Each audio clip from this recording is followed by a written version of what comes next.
महस्थबिर जातक अध्याय 38। भोर की वो कच्ची रोशनी अभी ठीक से फूटी भी नहीं थी। खिड़की के बाहर कोहरे की एक पतली चादर ने जैसे पूरे शहर को ढक लिया था। ओस से भीगी हवा के झोंकों से कमरे के भीतर एक अजीब सी शीतलता भर गई थी। सन्यासी महाशय का वो धुएं भरा कमरा अब बिल्कुल शांत था। उस दिए की लौ कब बुझ गई किसी को पता नहीं चला। इसी सन्नाटे के भीतर जैसे एक दुखद परिणति का सुर बज रहा था। अभी कुछ ही देर पहले जिस व्यक्ति ने जीवन का जयगान गाते हुए गिलास उठाया था, उनका कंठ आज सदा के लिए मौन होने की कगार पर था। बोलिए। हम दोनों भाइयों के गले से एक अजीब सी दबी हुई आवाज निकली। सन्यासी महाशय कुछ देर स्थिर होकर हमारे चेहरों को देखते रहे। उनकी उन चमकदार आंखों की पुतलियों में तब एक गहरा दर्द था। धीमे स्वर में बोले, मेरे बाद इस बहू को, अपनी गोश दीदी को तुम थोड़ा देखना भाई, समझे? घर बार तो सब रहेगा ही, रुपए पैसों की कमी मैं नहीं छोड़ जाऊंगा। बस तुम साथ रहना, वो कहीं उपेक्षा में बह ना जाए। वो तुम्हें बहुत प्यार करती है रे, तुम्हारी बात वो कभी टालेगी नहीं। पागल सन्यासी के दिरे पर उस रात का खाना पीना निपटाकर जब मैं अपने बिस्तर पर लौटा तो घड़ी में 11:30 बज रहे थे। मन के भीतर एक अजीब सा बोझ दबा हुआ था, लेकिन वो बोझ इतनी जल्दी पत्थर बनकर सीने को जकड़ लेगा यह मैंने दुष्स्वप्न में भी नहीं सोचा था। भोर होते ही गोश्त दीदी की वो चीख सुनाई दी, माँ गो, एक बार इधर आइए ना। खिड़की से झांक कर देखा तो गोश्त दीदी फूट फूट कर रो रही थी। उनका वो रुदन सुनकर ही कलेजा मुंह को आ गया।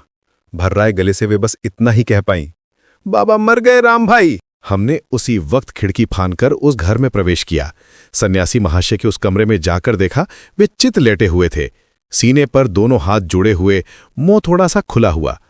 उनकी आंखों के दोनों कोनों में आंसुओं की बूंदें झलक रही थीं। देखकर लग रहा था जैसे वे किसी गहरी बेफिक्री में सो गए हों। वो आखिरी रात के आंसू क्या हम पर छोड़ी गई उस भारी जिम्मेदारी की एक खामोश गवाही थे? मजेदार बात तो ये थी कि जिस सन्यासी के कमरे में इतने सालों तक कभी परिंदा भी पर नहीं मारता था, उनकी मौत की खबर फैलते ही न जाने कहां से भांजे भतीजे और नाती पोतों की फौज उमड़ पड़ी। सारा घर रिश्तेदारों की भीड़ से भर गया। उनका बड़ा बेटा टेलीग्राम पाकर 6 दिन बाद आकर हाजिर हुआ। जो जहां था सब आए, बस नहीं आए तो गोश्त दीदी के वो देवता जिन्हें वे अपना स्वामी मानती थीं। श्राद्ध कर्म खत्म होते ही सबका असली रूप सामने आ गया। समस्या उठी गोश्त दीदी के खर्च और रहने की। जेठ महाशय यानी भसुगा ने कुटिल मुस्कान के साथ साफ कह दिया, पिताजी तो कुछ छोड़कर गए नहीं, मेरी भी ऐसी हैसियत नहीं है कि छोटे भाई की विधवा को संभाल सकूं। वे अपने मायके जाकर रहें, मेरी संविदा हुई तो कभी कुछ मदद कर दूंगा। गोश्त दीदी लेकिन हार मानने वाली स्त्री नहीं थीं। उन्होंने 2 टूक जवाब दिया, अगर मेरा इस दुनिया में कोई अपना होता तो क्या आपके भाई के साथ मेरी शादी होती? मुझे किसी की दया नहीं चाहिए। मेरे पति लापता जरूर है, पर इस घर पर मेरा भी बराबर का अधिकार है। घर बेचिए और मेरा हिस्सा मुझे सौंप दीजिए। जेठ महाशय अब और भी कुटिल हो उठे। उन्होंने एक भयानक झूठ करते हुए कहा कि पिताजी ये घर गिरवी रख गए हैं, इसे बेचने पर तो साहूकारों का कर्ज ही पूरा नहीं होगा। गोश्त दीदी अकेली और बेसहारा थीं। उनका पक्ष लेने वाला कोई नहीं था। हमने दोनों भाइयों ने चुपकर सलाह की, गोश्त दीदी को इस हालत में नहीं छोड़ा जा सकता। हमारे घर में पहले से ही कुछ विधवाएं और अनाथ बच्चे पिताजी के आश्रय में रहते थे।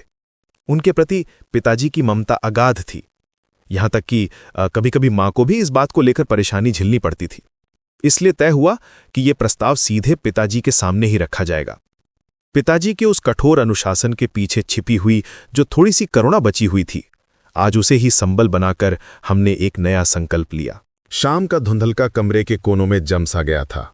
पिताजी के उस पुराने तख्तपोश पर रखी धुएं वाली चिमनी की वो लैंप सेजा बत्ती जैसे अपनी आखिरी सांसें गिन रही थी। खिड़की के पार नींबू के पेड़ों पर झिंगुरों की वो एक रस पुकार उस सन्नाटे को और भी रहस्यमयी बना रही थी। पिताजी एकचित्त होकर हुक्का पी रहे थे। उनके उस पुराने हुक्के की नली से निकलने वाली पानी की वो गुम आवाज ऐसी लग रही थी जैसे किसी गहरी गुफा से कोई अनकही बात बाहर आने की कोशिश कर रही हो। उस अंधेरे कमरे में बैठकर ही हम दोनों भाइयों ने हिम्मत जुटाई और गोश्त दीदी की बेबसी की कहानी उनके सामने रख दी। कहते कहते हमारा गला भर रहा था। पिताजी बाहर से भले ही नारियल के खोल की तरह सख्त दिखते हों, पर भीतर एक विशाल और संवेदनशील हृदय छिपा था। उनका अपना बचपन घोर अभावों और तंगहाली में बीता था। शायद इसीलिए दूसरों के आंसू देखकर उनके पुराने जख्म फिर से ताज़ा हो उठते थे।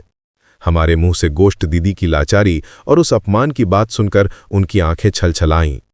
हुक्के की नली एक तरफ हटाकर वे बोल उठे, निश्चय ही, बिल्कुल, हम सबके रहते गोश्त और कहाँ जाएगी? ये घर तो उसका भी है। जाओ, उसे जाकर ढांढस बंधाओ, कल ही उसे हमारे घर ले आओ। हम तो तब खुशी से फूले नहीं समा रहे थे, लगा जैसे कोई विशाल युद्ध जीत लिया हो। लेकिन वो खुशी ज्यादा देर नहीं टिकी।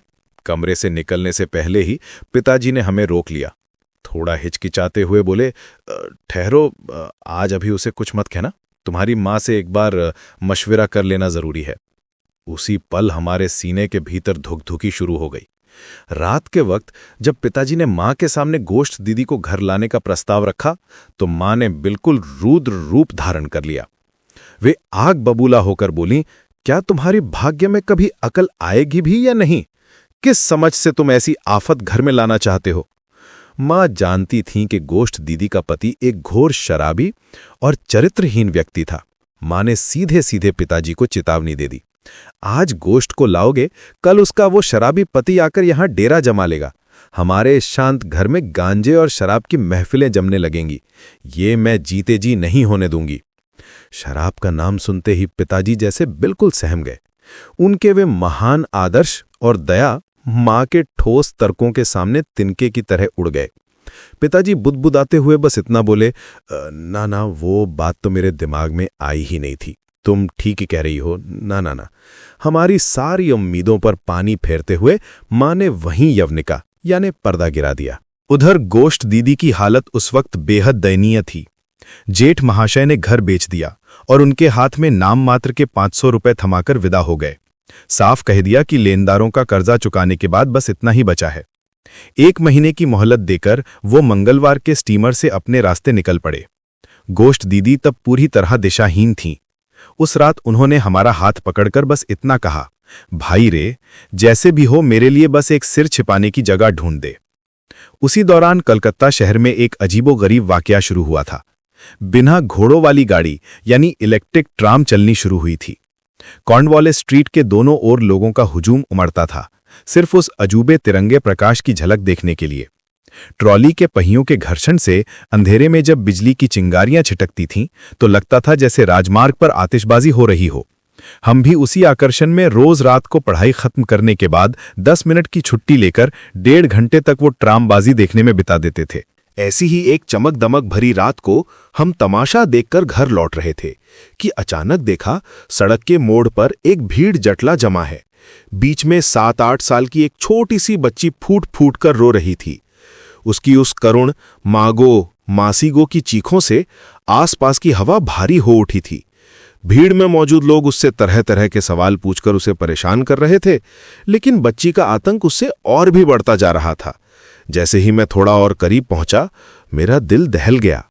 इस बच्ची को तो हम जानते थे।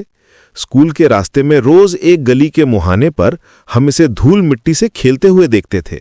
वह परिचित चेहरा आज उस जन समुद्र में रास्ता भटककर एक बेसहारा पंछी की तरह छटपटा रहा था। हमारे किशोर मन में तब गोश्त दीदी का दुख और इस बच्ची के रोने की आवाज दोनों एक पल में मिलकर एकाकार हो गए थे। प्रिय दोस्तों, अंत तक साथ रहने के लिए धन्यवाद। कृपया हमें प्रोत्साहित करने के लिए इस वीडियो को लाइक, शेयर और सब्सक्राइब करें। आपका सहयोग ही हमारी सबसे बड़ी प्रेरणा है। धन्यवाद।